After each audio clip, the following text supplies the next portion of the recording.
Gente, vamos caminhar aí para começar, né, a nossa conclusão do nosso 9º episódio de Pode ou Não Pode. A gente vai caminhar ainda alguns temas, mas eu vou ver ainda como a gente vai fazer isso, porque o ano já está acabando. Pode ser que a gente faça uma segunda temporada disso no ano que vem, para falar de outros assuntos, a gente intercale com alguma outra série aí. Mas a gente precisa terminar essa daqui primeiro, esse tópico aqui primeiro.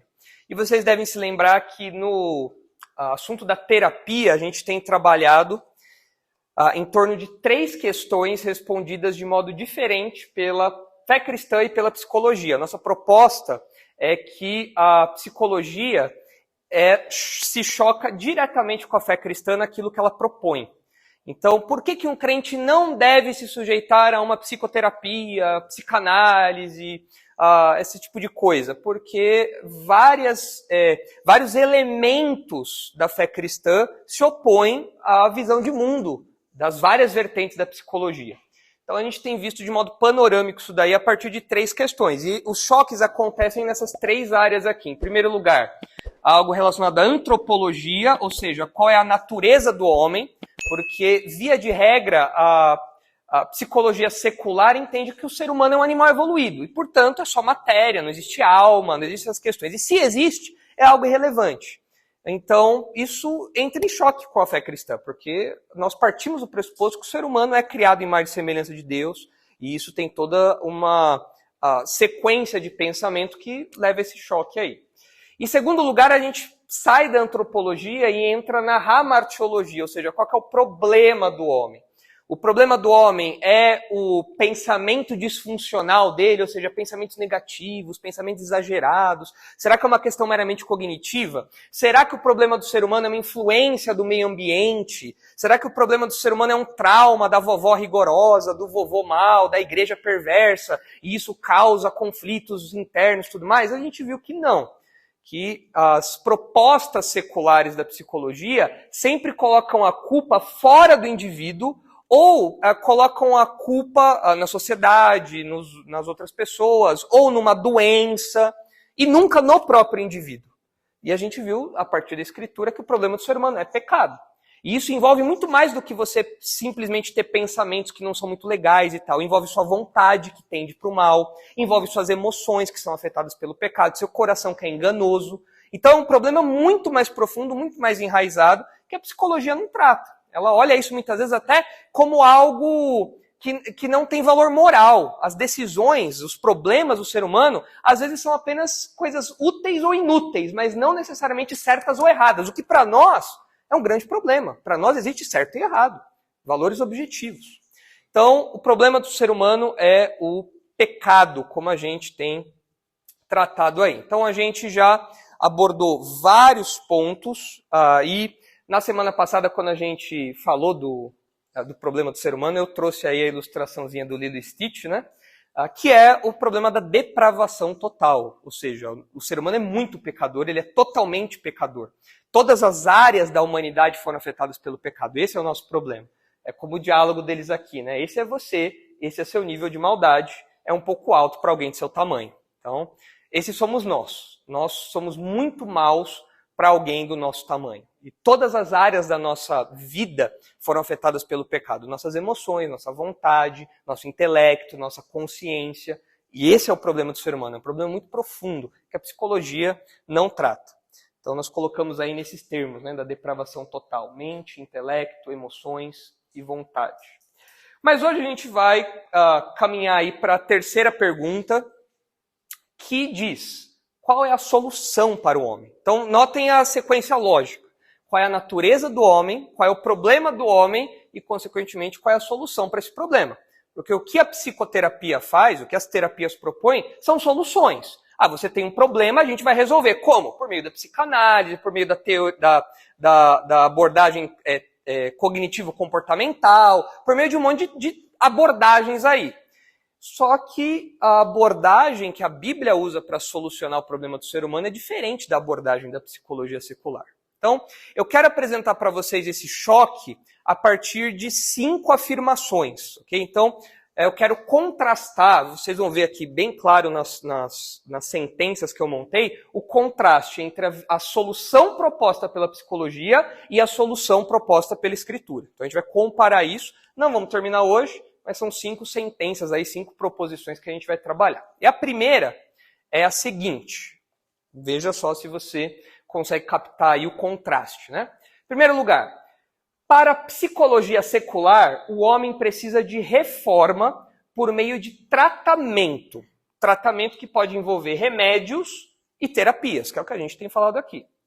Para a fé cristã, em contraste, então você vê que tudo que é de psicologia secular está em amarelo, o que é da fé cristã vai estar em azul. Então isso acentua aí a diferença, né? Para a fé cristã, o homem precisa de regeneração, não de reforma. Por meio de arrependimento, não de tratamento, seguidos de santificação pessoal. Então você já tem uma diferença gritante de como resolver o problema do homem.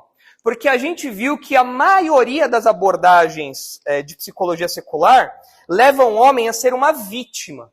E por ser uma vítima, ele precisa de um tratamento, porque ele é doente, mas ele não precisa de arrependimento. Não há uma questão moral envolvida na coisa. O problema não está dentro dele. Então ele precisa colocar a casa em ordem, ele precisa de uma reforma. Ele precisa organizar o exterior, ele precisa colocar as coisas no devido lugar, mas a estrutura tá beleza, a coisa em si, a base tá certo, só precisa colocar as coisas no devido lugar. Só precisa reajeitar o dormitório, a sala, as coisas da casa.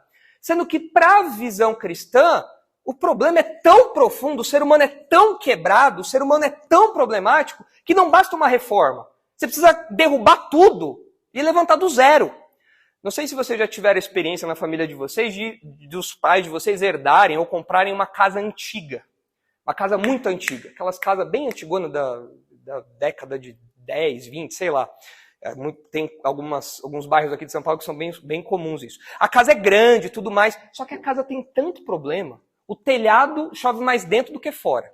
O encanamento vaza por todo lado. Você anda na casa, faz nhec, nhec, nhec. Não dá para você reformar aquilo. Qual que é a solução? Você tem que derrubar e levantar de novo. Não adianta você pintar. Ah, não, a casa está com goteira, mas eu vou pintar a parede. Mas não adianta. O problema é estrutural. É o telhado que tem que trocar. É o alicerce que tem que fazer. A casa está torta. Ela está derrubando parede, muro, está caindo tudo. Você precisa derrubar e fazer de novo. Os engenheiros aqui, ó, o Nilson aí, tem casa que é assim, né, Nilson? Tem que derrubar e levantar. Não tem como recuperar uma coisa dessa.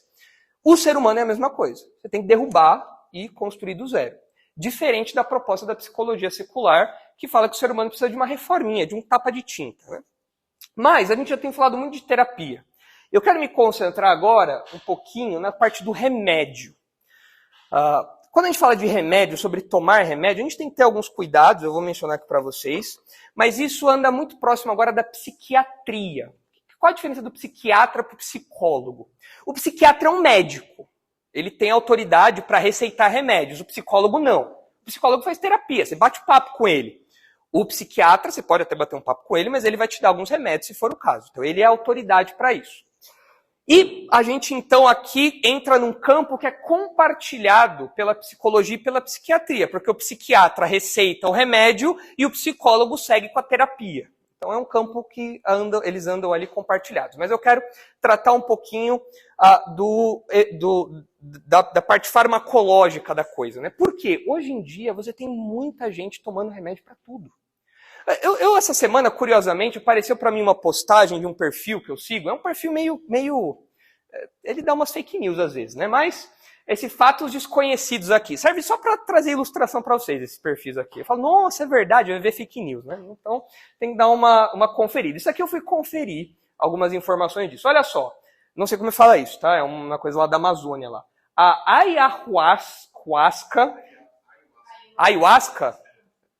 ayahuasca pode torná-lo menos narcisista, diz isso tudo. O que é narcisista mesmo? O que é uma pessoa narcisista? É uma pessoa muito egoísta, muito focada em si. A ideia daquele conto do Narciso, aquela mitologia do Narciso e tudo mais, que fica contemplando o seu próprio reflexo e tal. Então, esse chá aqui, que é um chá de ervas aí, lá da Amazônia, pode te tornar menos narcisista. Olha a descrição aí. um estudo publicado este ano descobriu que a cura para o excesso de amor próprio pode estar na ayahuasca. As descobertas publicadas em abril deste ano no Journal of Personality Disorders e baseadas em uma avaliação de 3 meses com mais de 300 adultos, sugeriram que após o uso cerimonial da ayahuasca, foram observadas mudanças autorrelatadas no narcisismo, embora pesquisadores tenham alguma cautela. Aí eu fui em outro site para ver o que era esse negócio aí, e esse chá é preparado com a mistura de 2 ervas, o cipó mariri e as folhas de chacrona. O chá é usado em rituais indígenas com o objetivo de expansão da consciência. Esse chá é outra versão do Santo Daime. É a versão PTBR, é a versão brasileira do Santo Daime. Isso porque eu escutei um podcast de uma influencer aí, que é a coach, e ela promovia isso lá nos Estados Unidos. Eu não conhecia esse chá aí, mas eu fui ver e assim, ele tem vários efeitos. Inclusive, ele é sugerido para algumas pessoas que têm problemas de depressão, uma coisa assim. Só que é uma coisa bem estranha, né? Então é bem controverso e tal. Mas o que me chamou a atenção foi o que o chá pode curar. O amor próprio. Meu, mas isso não é um problema moral? A pessoa narcisista, a pessoa egoísta que só pensa em si mesmo, isso é um problema moral ou é um problema químico? Porque meu cérebro está com uma desordem química aqui e eu me amo demais. Qual remédio que você toma para isso? O Simancol, 5 gramas? Não sei qual que é o... Mas você pode tomar esse... Como que é? Ayahuasca, que é super perigoso e tal. Mas vejam que as pessoas, elas começam a olhar para problemas morais e querer tratar como problemas químicos. Isso daí é um pouco do que acontece na psicologia, na psiquiatria, quando questões morais são tratadas como doenças, transtornos, distúrbios, esse tipo de coisa. Olha só alguns dados aí, algumas notícias que eu coletei de alguns anos para cá, de 2015 para cá. Olha só, uso de remédios tarja preta é aquele remédio que você só pode comprar sob autorização médica, tudo mais, né? O uso de remédios tarja preta cresce 52% em 4 anos na rede municipal de São Paulo. O número de usuários que recorrem às farmácias da prefeitura atrás desses medicamentos subiu 47% entre 2010 e 2014, passando de 592 mil para 874 mil pacientes. Antidepressivos foram o tipo mais receitado. Médicos pedem cautela na prescrição. Então a pessoa se sente depressiva, a pessoa se sente muito triste, ela tem lá algum laudo psicológico, psiquiátrico, alguma coisa assim, ela vai lá e toma tarja preta. Eu não sei vocês, eu conheço gente que toma tarja preta, pessoa que não é crente, que tem uma vida totalmente desregrada, desregulada, perdida, afundada em pecado, mas ela toma tarja preta porque senão ela não consegue dormir, ela não consegue trabalhar, ela depende do remédio. E você fala, mas por que? Não, porque eu tenho muita ansiedade, porque eu tenho traço de depressão. Você fala, não, mas o seu problema não é químico. Eu olho para a sua vida, é evidente que o seu problema é que você tem um vazio no seu coração. Você não tem razão de viver. Mas isso daqui, em 2015, mostra como a nossa sociedade cada vez mais depende de tarja preta. Tarja preta é o que há aí hoje. Uma notícia mais recente. Oi. Diga. Quando eu trabalhei numa policlínica lá na República, a situação era tão crítica que os pacientes iam lá, não porque o remédio acabou, mas porque a receita estava próxima de vencer. E eles queriam garantir que eles iam poder comprar mais, é isso aí. Sendo que o remédio é o tipo de coisa que você toma quando você tem uma doença, é claro, e você espera não se tornar dependente daquilo na medida do possível. Mas eu conheço gente que não sobrevive sem o tarjinha preta lá para dormir, trabalhar, fazer essas coisas. Então é uma espécie de vício, mas para aplacar problemas que não são necessariamente físicos, problemas morais, às vezes. A pessoa ela é perdida na vida, mas ela acha que o tarja preta vai resolver. Mas, uso de medicamentos para a saúde mental cresce no Brasil. Especialistas alertam sobre cuidados. Utilização desses antidepressivos e estabilizadores de humor sem orientação médica pode ser prejudicial, advertem especialistas. Aqui você começa a ver alguns termos que para nós soam um pouco estranhos. Estabilizador de humor, antidepressivo. É um tipo de remédio que tudo bem, a gente sabe que existem coisas no nosso corpo que podem afetar nossas emoções e tudo mais. Só que eu lembro de algumas pessoas que tomam essas coisas e eu falo, mas essa pessoa, o problema dela não é químico, não é biológico. Um trechinho do texto diz assim: a comercialização de antidepressivos e estabilizadores de humor cresce a cada ano no Brasil. Dados do Conselho Federal de Farmácia apontam que a venda desses medicamentos cresceu cerca de 58% entre os anos de 2017 e 2021. Então, olha, a notícia antiga falava que o crescimento foi de 52% até 2015. De 2017 para 2021, isso cresceu mais 58%. Então, os matemáticos aí, façam a conta aí. Pessoal de exatas, calculem aí. Mas aqui é o finalzinho da pandemia, né? Quer dizer, o comecinho da pandemia. Né? Mais uma notícia aí.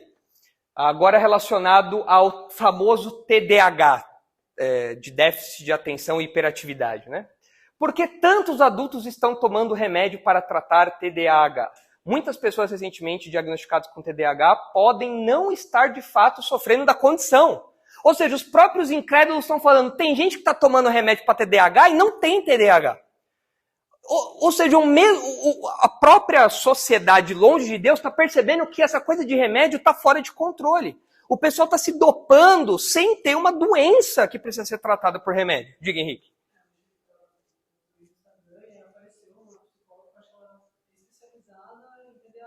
Uhum. E aí ela começou a falar que a maioria das coisas que estão falando de TDAH não era TDAH, apresenta traços desde a infância, né, que aparece na fase adulta, e que traz realmente características prejudiciais ao longo da vida que são perceptíveis. Então, a gente estava banalizando de fato. Todos os transtornos banalizados, a gente falou disso um tempo atrás. Quando você transforma tudo em transtorno, distúrbio, qual que é o limite? Não tem limite. Então, comportamentos morais, às vezes o que falta para a criança é o pai chegar e falar, não, você vai sentar aqui agora e você vai estudar. Ah, mas eu não quero. Você vai estudar, você vai fazer. Às vezes isso é tratado como, ela tem uma doença, ela tem TDAH, alguma coisa assim. Banaliza o diagnóstico. Então, fora os outros diagnósticos que a gente tem que são questionáveis, né? O TOD, o transtorno opositor desafiador, aquela coisa toda. Né? Diga, Davi.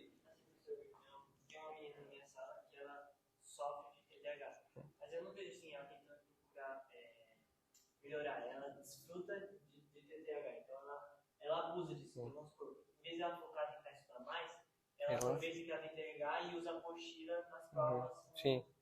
Porque as escolas são obrigadas a adaptar o conteúdo para quem tem esses transtornos aí. Então é óbvio, a pessoa fala, quem aqui gostava de estudar na escola? Fala, nossa, que vontade de estudar matemática, física? Ninguém. Então a pessoa vai se aproveitar, é óbvio, a natureza pecaminosa se colocando para fora. Então, isso acontece. Aí eu encontrei uma notícia do Senado, um texto do Senado, uma discussão que teve lá em 2012. O problema de remédio tarja preta em criança. Olha só, especialistas alertam para a banalização do uso de remédios tarja preta em crianças. Tem um texto grande e aqui um trechinho que eu trouxe para vocês. A representante do Conselho Federal de Psicologia, Marilene Proença, afirmou que esse é um típico caso da chamada medicalização, em que problemas de ordem social são tratados como doença, apesar da falta de base científica para o diagnóstico. É uma incrédula falando que tem criança tomando remédio por problema que não é doença, mas que é chamado de doença. Elas estão sendo vítimas da compreensão de que o fenômeno educativo é algo apenas do âmbito do indivíduo. Então, quando se tem uma criança que não lê, não escreve, não presta atenção, não se questiona a escola que está sendo oferecida a ela, mas se considera que é ela quem não está tendo a atenção necessária e que isso seria uma patologia. Um pouco do que a gente já falou, que dentro da própria psicologia secular já existe uma crítica de que tudo é doença, tudo é patologia, tudo tem que ser tratado com remédio. E aqui a gente está falando de tarja preta para criança. A criança fica dopada. A criança fica fora de si. Ela tem as suas capacidades limitadas, ampliadas, porque ela está sendo induzida farmaceuticamente ali, quimicamente. Então, esses exageros todos, esses problemas todos, nos levam a pensar, como que nós, como crentes, avaliamos a questão do remédio? Porque uma coisa é você tomar um Dorflex, você tomar um omeprazol, um Eno, outra coisa é você tomar um remédio tarja preta. E outra coisa é você tomar um remédio desse calibre para uma coisa que é psicológica ou psiquiátrica. Se é pecado ou não é pecado? Se é pecado, eu uso remédio ou não uso remédio? Como a gente pode avaliar isso? Então eu quis focar nisso daqui e eu trouxe 3 cenários aí que eu acho que podem lançar um pouco de luz na nossa discussão.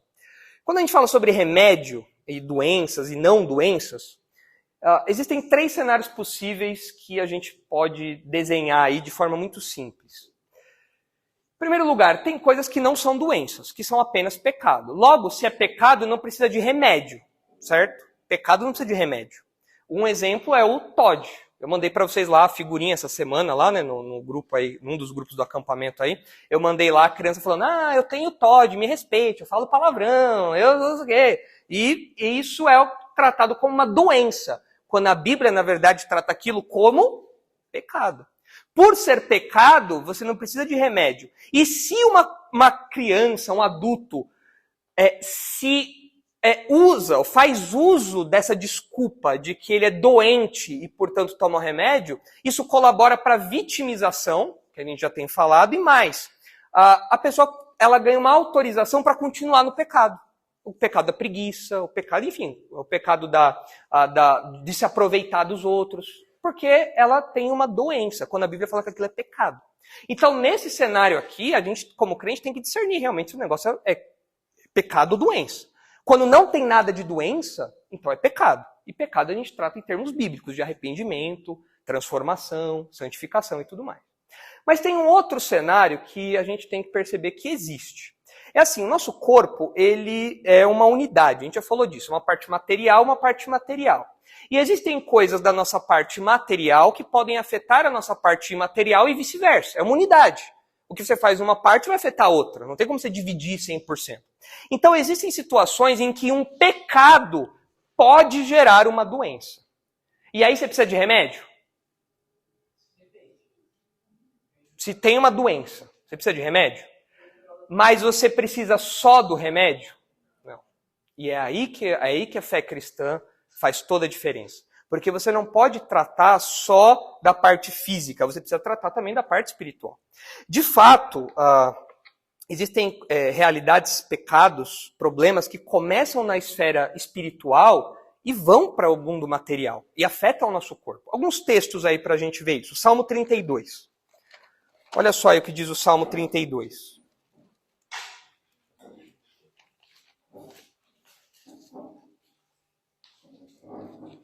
Salmo 32, 3. Olha só o que Davi fala sobre o que aconteceu com ele. Olha só. Enquanto calei os meus pecados, envelheceram os meus ossos pelos meus constantes gemidos todo dia. Porque a tua mão pesava dia e noite sobre mim, e o meu vigor se tornou em sequidão de estio. Confessei-te o meu pecado e a minha iniquidade não mais ocultei. Disse, confessarei ao Senhor as minhas transgressões e tu perdoaste a iniquidade do meu pecado. Como Davi descreve a reação, a consequência física dele não ter confessado seus pecados a Deus? O que aconteceu com o corpo dele? Ele começou a padecer fisicamente. Porque o pecado começa no nosso mundo interior, mas ele não para no nosso mundo interior. O pecado não confessado de Davi fez com que o corpo dele começasse a padecer.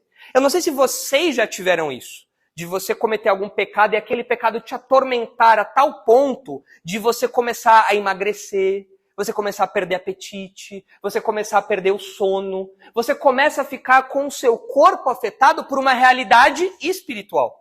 Então essa unidade, corpo e alma, uma coisa afeta a outra, claro, sem dúvida alguma. E aqui nós temos uma evidência disso. Davi experimentou isso. Algo que era um pecado não confessado começou a se manifestar não necessariamente uma doença, mas de modo físico, no corpo dele.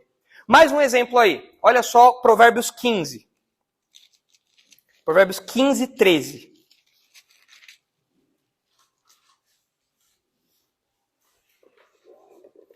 Mais um texto que fala que o mundo interior afeta a saúde do mundo exterior. Olha só, Provérbios 15, 13.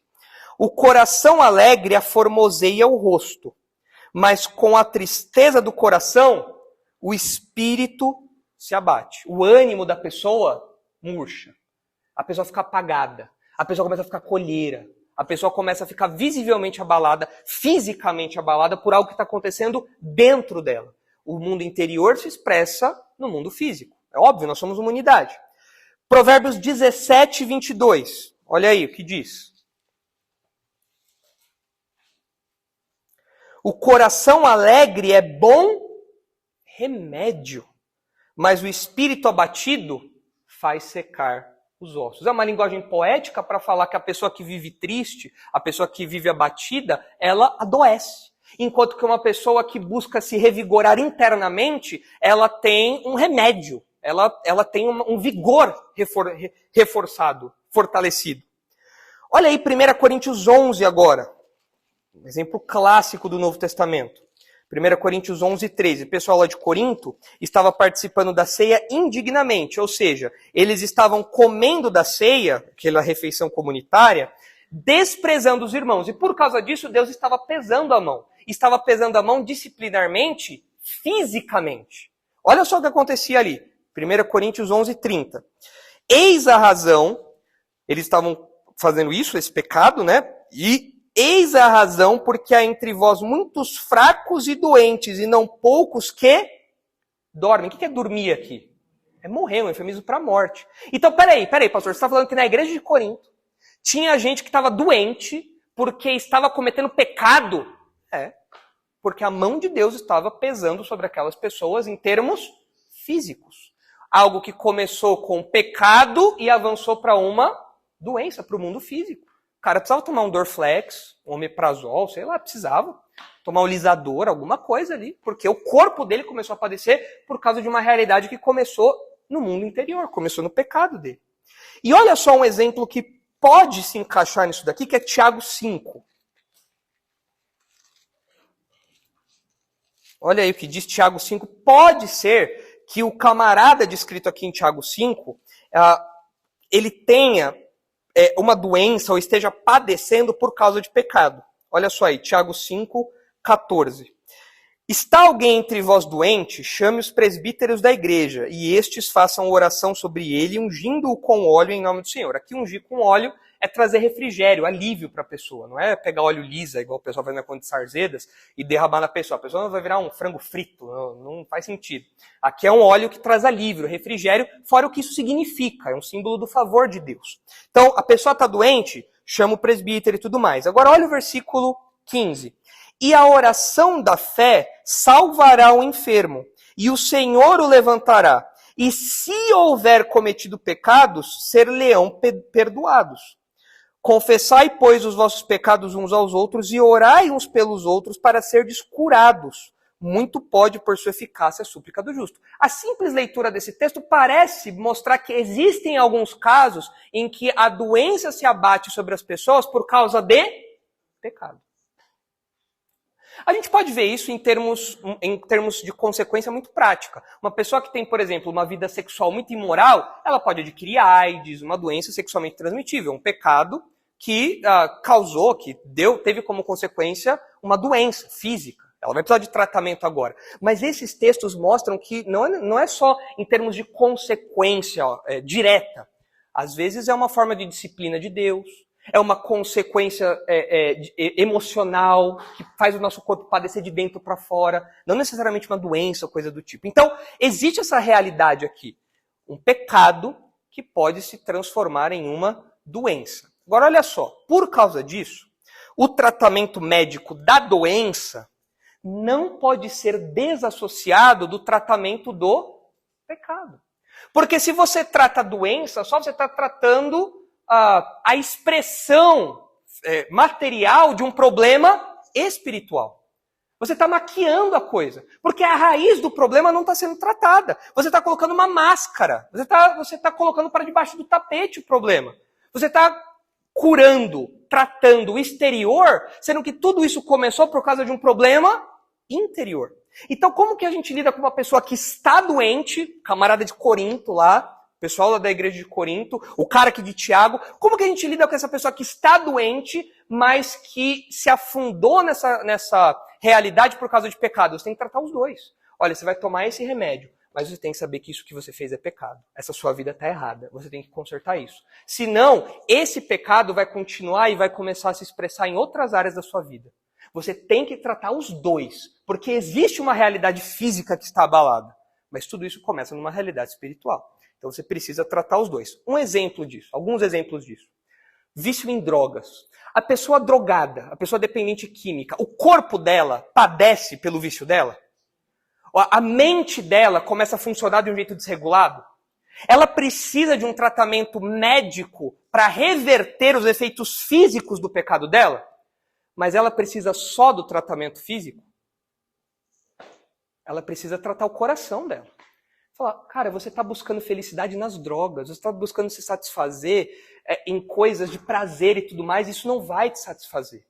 Se você não tratar a raiz do problema, o cara sai das drogas, ele vai para a bebida, vai para uma vida imoral de sexualidade, ele vai buscar essas coisas em outros lugares. Então você tem que tratar os dois. Um outro exemplo, um pouco mais comum no universo feminino, né? Não conheço tanto isso no universo masculino, mas a bulimia, a pessoa que causa vômitos e tudo mais em si, né? A bulimia, ela pode afetar o físico de uma mulher? De tanto causar vômitos para emagrecer, por causa da culpa de ter comido e tudo mais, aqueles transtornos alimentares, como são chamados, a pessoa começa a ter doenças estomacais. O corpo dela começa a entender que ela não pode mais fazer a digestão de determinado modo. E o corpo meio que começa a trabalhar de uma outra maneira. É uma questão física, mas que começou no mundo interior. Começou porque ela quis seguir um padrão de beleza hollywoodiano. Começou porque ela quis se adaptar às realidades das amigas e tudo mais, seguir os padrões mundanos. Então aquilo que começou como um pecado, continua como pecado, por causa de uma visão errada do corpo, da vida e tudo mais, só que se manifesta agora fisicamente. Você tem que tratar a gastrite da menina. Você tem que tratar o trato gastrointestinal dessa menina, porque está tudo desregulado. O corpo dela está desregulado. Você tem que tratar os dois. Se você trata só só o físico, não adianta nada. Então, vejam que essa relação existe. Mas lembre-se, existem coisas que não são doença. Pecado. Agora, existem coisas que começam com pecado e evoluem para uma doença. Ou um problema físico, né? Coloquei aqui doença como uma palavra para resumir. Entenderam isso? Nicolas.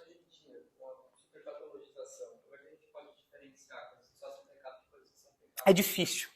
Esse é o desafio do crente. Porque, como tudo virou doença, o que a gente sabe que é doença ou não?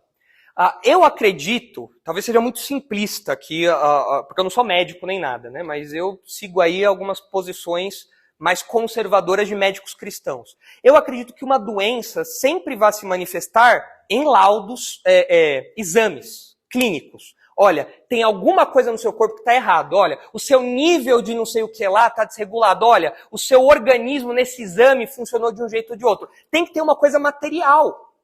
Então, como eu diagnostico uma doença? Eu preciso de um exame. Muitos dos problemas que a gente tem quando falam de transtorno, de psicologia e tudo mais, é porque não tem nada material. A pessoa faz uma avaliação subjetiva. Ele tem um transtorno. Por quê? Porque ele fez isso, isso e aquilo. Não, mas e o laudo? Não tem nenhum exame? Põe ele numa máquina, sei lá, não tem nada? Não dá. Então, a gente acredita, eu acredito, Nicholas, que a doença, ela se manifesta de modo objetivo. Alguma coisa do seu corpo não está funcionando bem. Isso vai aparecer em algum exame. E hoje em dia existe exame de um monte de coisa. Existe tanto exame, vira e mexe no médico para descobrir um exame novo.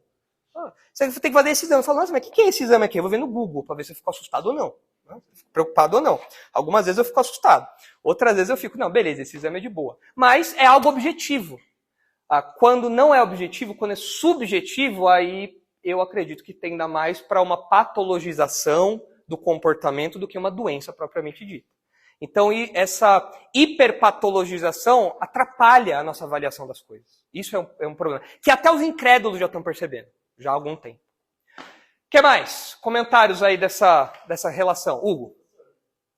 Em certo grau, poderia existir uma certa ao contrário, pensando no caso que você colocou, por exemplo, do dependente químico. Uhum. Ele foi alcançado por Cristo e foi regenerado. Só que ele ainda carrega a dependência química no corpo dele. Uhum.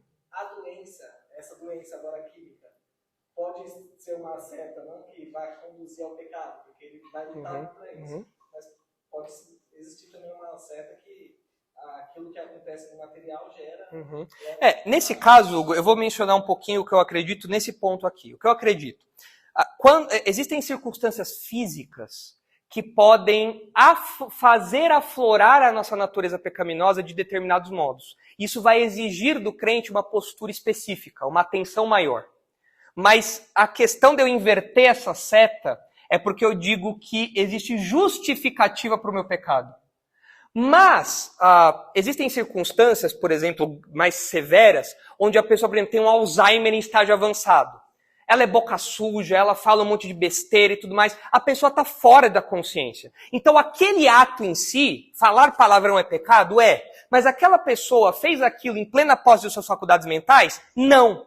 Ela pode ser culpada por esse pecado, então? Eu acredito que a pessoa ela não está em sã consciência. Então, talvez seja um caso onde uma doença leve a um comportamento pecaminoso, mas nesse caso a pessoa está fora de si. A pessoa está realmente enlouquecida, a pessoa está sem noção nenhuma. Ela não sabe o que ela está fazendo. Não tem como você culpá-la por aquilo. Então, talvez fosse um caso desse. Mas o que eu quero me concentrar aqui é nessa relação, porque o usuário de drogas, por exemplo, começa aqui. Ele quis fazer aquilo. Quer ele seja crente ou não. O pecado começou ali. Então, a direção a seta vai nessa direção aqui. Agora, existem situações, e a gente tem que levar em conta mesmo, de pessoas que estão fora de si por uma questão clínica, médica. Eu conheci pessoas assim. Pessoas que, por doenças neurológicas e tudo mais, elas perderam completamente o norte. Você vai falar, essa pessoa está pecando o tempo todo. Esse ato é pecaminoso, mas ela pode ser culpada por isso que ela está fazendo? Ela não tem controle do corpo dela mais. Isso nos mostra, e aqui uma aplicação interessante, aproveitando o gancho do Hugo, que o pecado entrou tão profundamente no ser humano, em cada célula do nosso corpo, que às vezes até mesmo de modo involuntário, o ser humano pode interagir com o pecado. Uma pessoa que, sem a sua consciência, sem posse da sua consciência, ela comete atos obscenos, coisas desse tipo, porque o pecado deformou tanto o ser humano que aquela doença leva ela a um comportamento subhumano. É por isso que nós, como crentes, temos que odiar o pecado. Porque o pecado faz isso. O pecado desvirtua a humanidade, até mesmo em nível celular, nível de saúde. Coisas que não necessariamente passam pela nossa consciência. Mas o nosso corpo, a nossa unidade foi totalmente afetada por isso. Então, em alguns casos, eu diria que a gente pode avaliar assim. Mas eu acho que a maioria, a seta está para baixo. Eu seria muito cuidadoso em inverter essa seta aqui. Entenderam isso? E aí? Diga.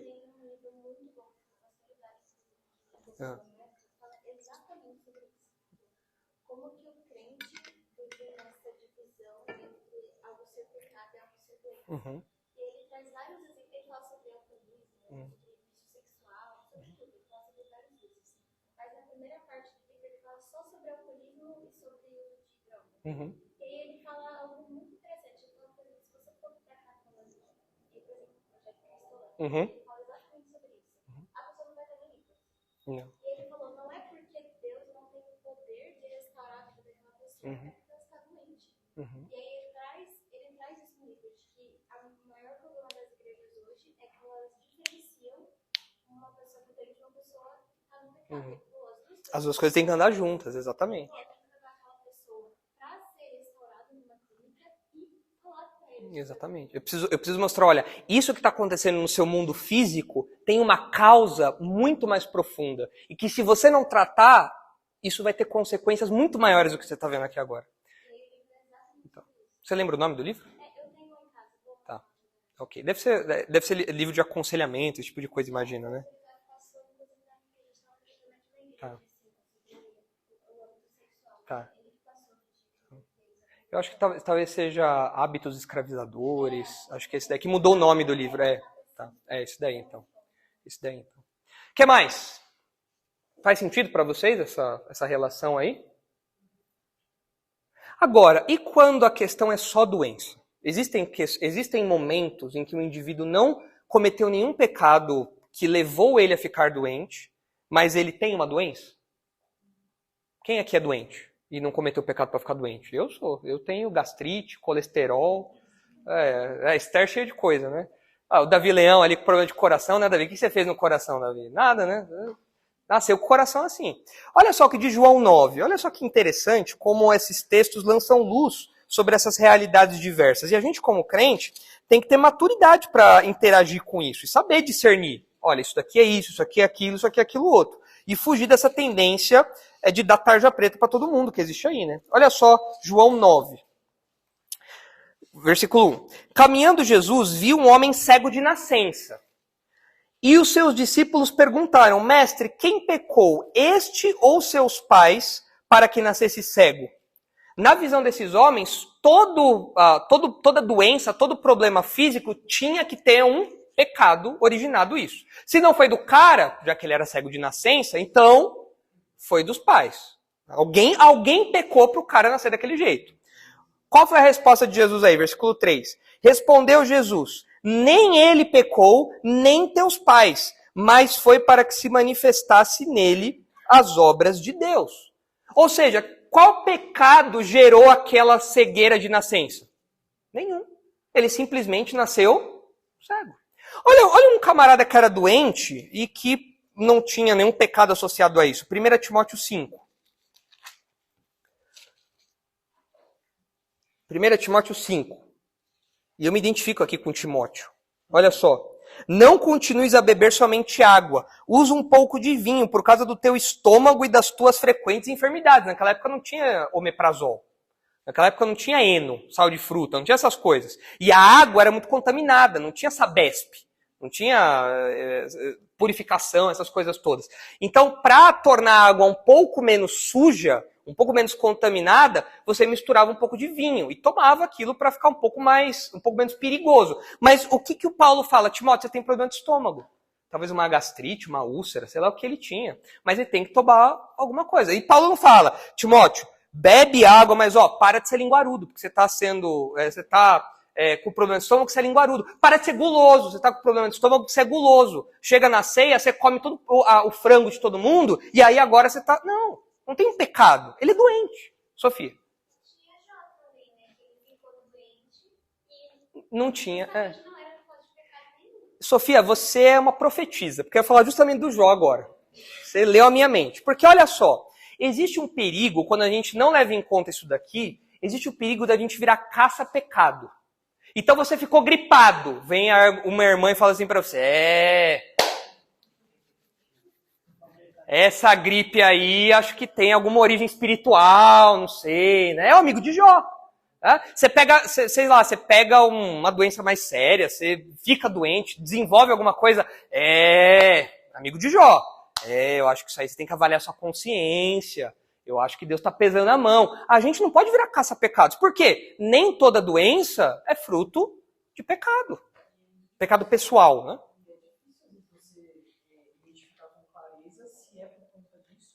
Exato, não dá para ver.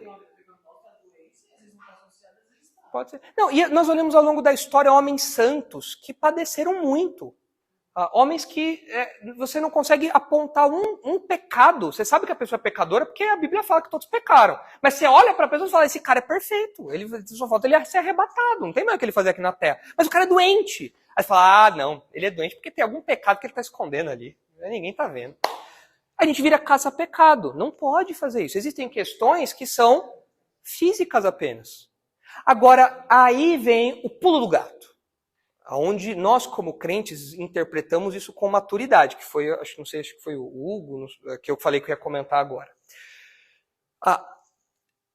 A doença, ela coloca para fora aquilo que está no nosso coração. Eu posso ter uma doença que não foi causada por pecado. Mas aquela minha condição pode expor problemas do meu coração. O que eu quero dizer é o seguinte. Algumas doenças podem favorecer pecados particulares. Então, por exemplo, uma pessoa que é diagnosticada com câncer. Câncer é uma doença terrível. Tem que ser tratado e tudo mais. Mas quais pecados ameaçam uma pessoa que é diagnosticada com câncer? Quais pecados podem ameaçar o coração dessa pessoa? Podem aflorar nessa pessoa. Murmuração, blasfêmia, brigar com Deus, né? Eu não aceito essa doença, o que eu fiz? Foi isso que causou a doença? Não. A doença causou isso? Não. Mas a doença aflorou alguma coisa que ela já tinha no coração dela. Se o problema do ser humano é o coração, se é o pecado dentro de nós, então a doença coloca isso em evidência. O que mais? As igrejas pentecostais, né, elas até estimulam o pecado das pessoas, porque elas falam assim, você tem que dizer para Deus que você não aceita isso. Você não aceita essa doença, né? Assim, o que eu quero dizer é que a doença potencializa a sua fé ou a sua pecaminosidade. E é aqui onde a gente tem que tomar cuidado, porque às vezes um quadro clínico pode colocar em evidência problemas do nosso interior, que não tem uma relação causal, mas que é um problema que está lá, um pecado que está lá.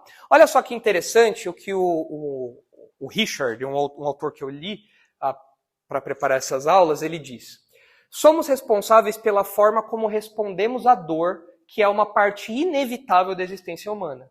Sempre há razões pelas quais fazemos as coisas que fazemos, mas nunca há desculpas para o pecado. Os cristãos não negam as realidades dolorosas da vida, mas também não permitem que tais realidades os levem a situações que envolvam comportamentos autodestrutivos, amargura, negligência pecaminosa dos deveres ou qualquer outra conduta ou atitude antibíblica. Vou dar um exemplo que não é uma doença, mas é uma questão física. As moças, a partir de determinada idade, elas experimentam aquela oscilação hormonal todo mês. TPM, como é popularmente chamado, né? TPM é licença para você tratar os outros mal? Bom dia, só ser para você. Ela tá TPM. TPM dá autorização para você pisar o seu marido, pisar seu namorado, falar mal de todo mundo. TPM te dá autorização para isso? Mas TPM é uma coisa física? É uma coisa hormonal que mexe com o nosso corpo? No corpo das mulheres, né, claro. Mexe. Hoje em dia você tem que falar, né? Porque eu já li que homem tem TPM também. Fui obrigado a ouvir essa pérola.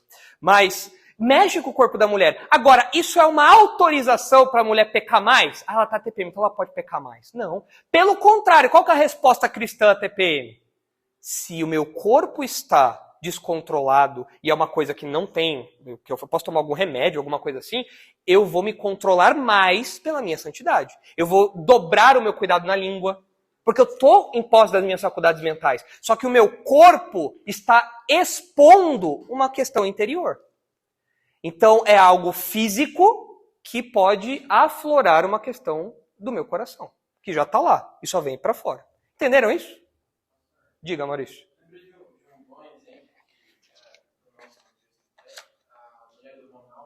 Uhum. A Seile. Ela disse uma frase que eu esqueci, que um dos maiores arrependimentos dela foi não ter decorado mais versículos. Ela poderia se lembrar disso no leito e ela não conseguia ler mais. Ela ficou muito doente, a maioria que não lembra dela, mas ela ficou muito doente, não lembro qual foi a doença que ela teve. Foi problema de Chagas, doença de Chagas.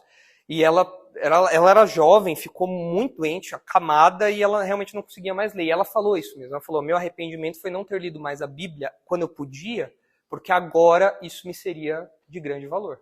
Esse foi o arrependimento dela. Porque naquela situação ela precisava daquilo, para que a fé dela florasse. Mas ela não fez isso quando teve a oportunidade. Então, esse destaque aqui tem que ecoar na nossa mente. Nunca há desculpas para o pecado. Então você tem essas três relações aí. Existem coisas que são só pecado, existem questões que começam em pecado e se desenvolvem em aspectos físicos, e existem questões que são somente aspectos físicos. Então você tem que levar em conta isso daí.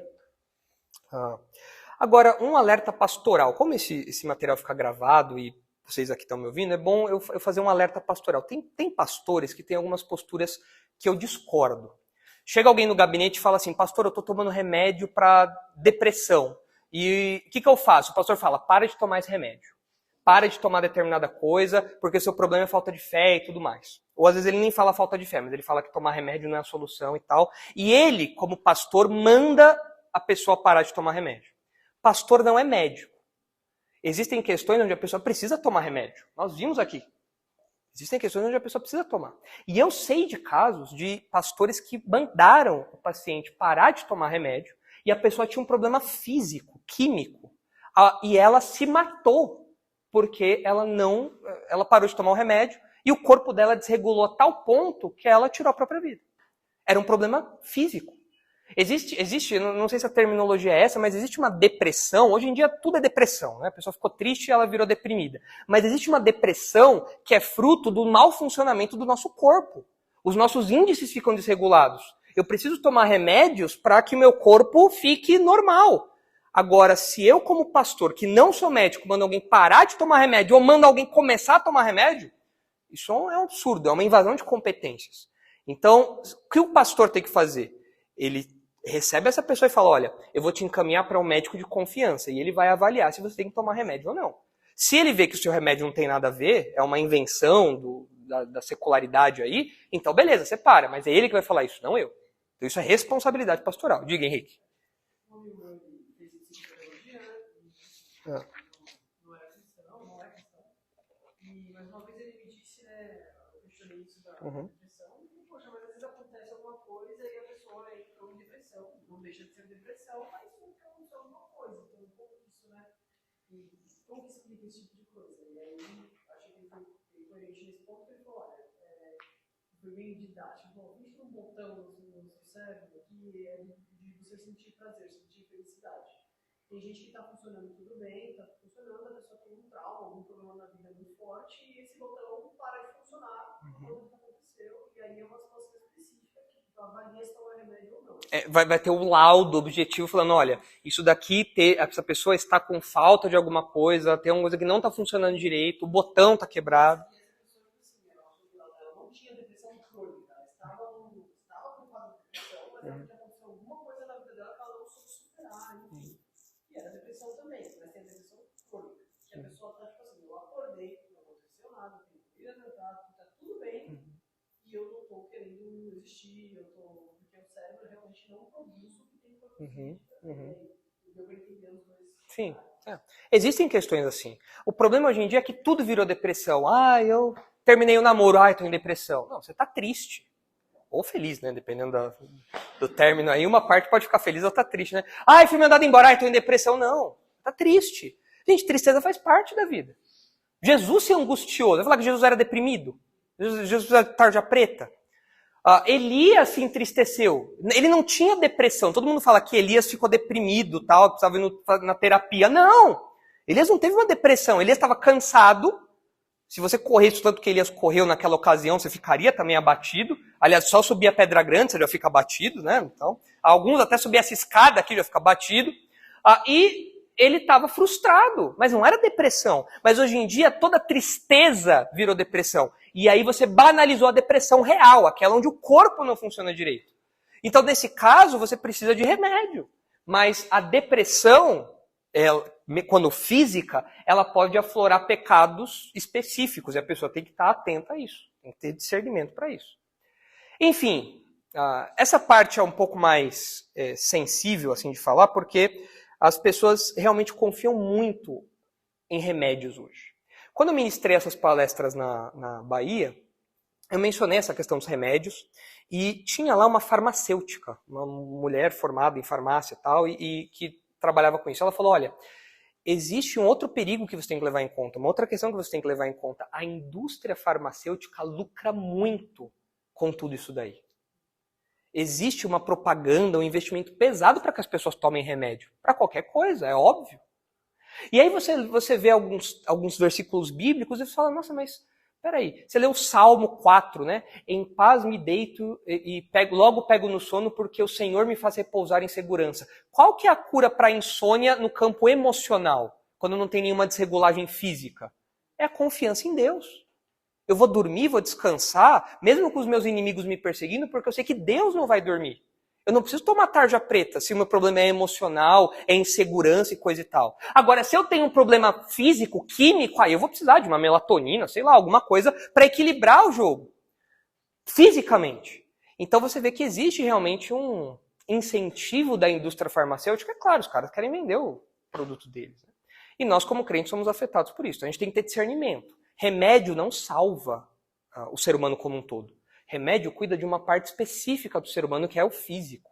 Você tem que se preocupar com a sua alma e com o seu físico. Jesus salvou o seu corpo e a sua alma. Você tem que se preocupar em como lidar com os dois com responsabilidade. Kevin? Quando a Bíblia fala daí tem os que perecem, ali é um problema de anestesia ou é um problema... Eu não sei se é anestesia ali, Kevin. Eu precisaria olhar o texto, é Eclesiastes que fala, né? Provérbios que fala para não que não convém o vinho não convém aos reis, mas deixa para o que perece e tudo mais. Eu acho que pode ser talvez um fator anestésico ali, mas eu não sei se é um objetivo tão clínico ali. Talvez seja mais uma figura de linguagem, alguma coisa assim. Eu precisaria olhar para confirmar. Mas de fato não tinha anestesia na época, né? Então o vinho, o texto fala para que a pessoa esqueça, né? Então talvez seja alguma coisa mais anestésica ali, não sei, mas pode ser mais uma figura de linguagem. Eu precisaria olhar com mais atenção. Mas de qualquer modo encaixaria aí no que a gente está falando. Certo? Entenderam tudo? Então cuidado com isso aí, tenham discernimento para isso, para não cair nisso. Bom, a gente vai parar por aqui, para não avançar o nosso tempo aí. Mas eu quero só repetir a primeira proposição aí, quando a gente olha para a solução, o contraste entre a psicologia e a fé cristã. Né? Então veja lá, para a psicologia secular, o homem precisa de reforma por meio de tratamento, seja por remédios ou terapias. Para a fé cristã, o homem precisa de regeneração por meio de arrependimento, seguidos de santificação pessoal. Esses 3 elementos são fundamentais. Você precisa nascer de novo, você precisa ser regenerado, é isso que Jesus falou para Nicodemos em João 3. Você precisa nascer de novo, você não precisa de uma reforma. Você tem que derrubar e construir do zero a sua vida espiritual, o seu mundo interior, a sua identidade, tudo isso. Isso vem por meio do arrependimento. Qual era a pregação de João Batista e qual era a pregação de Jesus? Arrependei-vos. Confessem os seus pecados, admitam que vocês são pecadores, reconheçam que o pecado é a desgraça da humanidade e a sua desgraça pessoal. Você tem que reconhecer isso. Arrependei-vos. Vocês precisam reconhecer a malignidade do coração de vocês e os efeitos do pecado dentro de vocês. E quando você faz isso, crendo em Jesus como Salvador, e você nasce de novo, então agora você entra numa rota de santificação. Dia após dia você é transformado. Dia após dia você amadurece. Dia após dia o seu eu interior vai se renovando. E um dia lá na frente, o seu corpo e a sua alma vão ficar totalmente livres dos efeitos do pecado. E essa é a rota do cristão. Então vocês conseguem ver a diferença aqui de solução? Quem gosta da primeira solução? Davi. Quem vai na segunda solução aqui? Quem já é regenerado, quem já se arrependeu, quem já nasceu de novo? Todo mundo tem que passar por isso. Essa é a solução. Caso contrário, isso daqui resolve o problema do ser humano?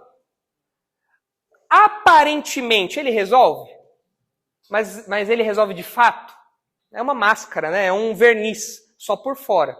Então você usa isso para evangelizar seus amigos. Na faculdade, no trabalho. Fala, olha, você está tratando o verniz da coisa. Mas tem que tratar o coração. E o problema central do ser humano é o pecado. E para isso não tem remédio. Não tem lá antipecado, 5 miligramas. Existe isso. Você precisa de arrependimento. Você precisa nascer de novo. Henrique. Eu acho que ela só te leva no caminho de você ir para pecados aceitáveis. Associado. Então, você não vai parar de pecar. Você pode parar de ter uma atitude que a sociedade vê de uma maneira errada, que você precisa consertar. Exato. É subjetivo, é artificial e é temporário. É algo que não resolve mesmo o problema. Por um tempo mascara, mas o pecado pode se expressar de outras formas. Então, muito cuidado com isso, gente. Uma coisa que está muito difundida aí, mas o evangelho é a solução para o ser humano. É a fé em Jesus Cristo. É isso que resolve os problemas. Isso não significa que você não vai no médico. A gente falou disso aqui. Você vai no médico tratar as coisas. Mas você tem que saber discernir as coisas nos termos bíblicos para não cair no papo da psicologia secular. Beleza? Então tá bom. Vamos orar e aí na próxima semana a gente vê os outros pontos aí. Eu quero passá-los com um pouquinho mais de velocidade. Mas são 5, né? Não sei se vai dar. Acho que eu preciso de uma terapia, não sei. Talvez um tarja preta para falar mais rápido, né? Não sei. Geralmente tarja preta fala mais devagar, né? Aí já pensou? Fala 5 pontos em um ano. Não dá. Mas vamos orar então. Senhor, nós agradecemos pelo nosso tempo aqui, pelas verdades que aprendemos, Pai. O ser humano é realmente um ser complexo, porque reflete, Pai, a sua criatividade, expressão do seu poder, e essa máquina que somos nós, que integra corpo e alma, parte material e parte material. Tem questões que nós não conseguimos entender ainda perfeitamente, mas naquilo que nós conseguimos compreender à luz da Tua palavra, pedimos que o Senhor nos dê discernimento. Pedimos que o Senhor nos dê sabedoria, uma mente renovada, para que nós fujamos das tentativas de entorpecer, de neutralizar a personalidade humana, de vitimizar o ser humano, de tratá-lo como um ser que não tem moralidade, capacidade de julgamento, consciência. Livra-nos dessa patologização, ajuda-nos a encarar as coisas a partir da visão bíblica. Ajuda-nos a ver o pecado, as consequências físicas do pecado, as consequências pessoais do pecado na nossa vida. Ajuda-nos a ver as doenças que existem por aí, podem sobrevir a nós, como resultado do pecado, mas não necessariamente um pecado pessoal. Ajuda-nos a encarar a medicina com responsabilidade, a psiquiatria, o uso de remédios para questões físicas com responsabilidade. Livra-nos de todas essas visões seculares e ajuda-nos a ter uma visão sadia, equilibrada a partir da Tua palavra. Se há alguém aqui que ainda não experimentou o novo nascimento, pedimos que o Senhor opere isso. Clamamos ao Senhor que o Senhor abra o coração dessa pessoa, coloque o Evangelho aí, para que o arrependimento brote nesse coração, a fé brote nesse coração, e essa pessoa, então, entre na rota de santificação lutando contra o próprio pecado. Abençoa agora o nosso tempo de congraçamento, nosso retorno para casa e continua a nos proteger. Em nome de Jesus, amém.